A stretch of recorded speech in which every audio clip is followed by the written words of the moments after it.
عموماً حکومتیں اپنے معاشی فیلیئرز کو یا اپنی معاشی ناکامیوں کو اپوزیشن کے ساتھ جوڑتے ہیں کہ اپوزیشن ایسا ماحول بنا دیتی ہے کہ وہ کام نہیں کرنے دے رہی ہے، احتجاج کرتی ہے، دھرنے دیتی ہے. خاص طور پہ پی ٹی آئی سے متعلق پیپلز پارٹی اور پی ایم ایل این کا ایک بیانیہ ہے. جی تو یہ حکومت تو ابھی بھی یہ کہہ رہی ہے کہ اگر ملک آگے نہیں جا پا رہا تو اس میں ایک بہت بڑی وجہ پی ٹی آئی کا سیاسی بیہیویئر ہے.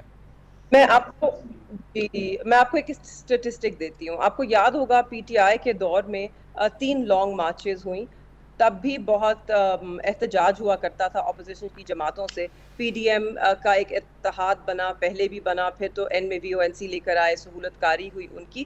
مگر اس دور میں بھی اگر آپ دیکھیں کہ جو معاشی ترقی کی شرح تھی پی ٹی آئی کے دور میں، جب ہماری حکومت کو رخصت کیا گیا، اٹ واز ایٹ 6.18%.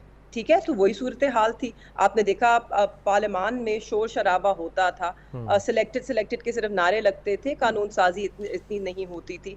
فیٹف کی گرے لسٹ میں ہم تھے، اس کے لیے ہمیں اصلاحات کرنی پڑی. آپ کو معلوم ہے تب کیا شور مچا، مگر اس کے باوجود پاکستان تحریک انصاف کی حکومت نے چیزوں کو چلایا اور چیزوں کو ہینڈل کیا. اور کووڈ جیسے جو مطلب کہتے ہیں ونس ان لائف ٹائم اس طرح کا کوئی آتا ہے، وبا آتی ہے، اس کے باوجود چیزوں کو بہتر طریقے سے ہینڈل کیا.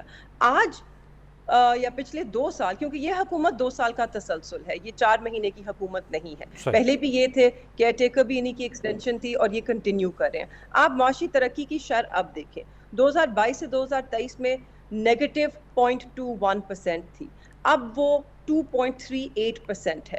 ہم ابھی بھی 2 سال کے بعد بھی جہاں پہ تحریک انصاف چھوڑ کے گئی تھی آپ کی معاشی ترقی کی شرح، وہاں سے ہم بہت میلوں دور ہیں.